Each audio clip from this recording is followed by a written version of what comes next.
अस्सलाम वालेकुम दोस्तों, उम्मीद है आप सब ज़बरदस्त होंगे। दोस्तों, चीनी वालों के छक्के लग गए। चीनी की कीमतों में ज़बरदस्त तेज़ी। नए रेट क्या हैं तो लेटेस्ट रेट अपडेट आप दोस्तों के साथ शेयर करूंगा, तो एंड तक बने रहिएगा। तो तमाम मालूमात आप दोस्तों के साथ शेयर करूंगा जो आज शुगर मार्केट में होती रही।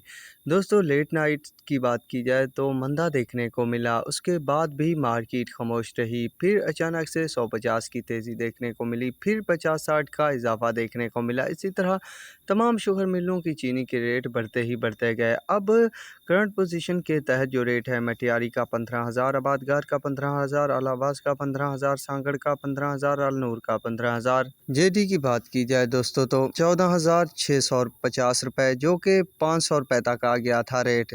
जेडी फुल सितंबर की बात की जाए तो 15,700 रुपये, घोट की 14,850, डर की 14,850, अलायंस 14,850, मटियारी 15,000।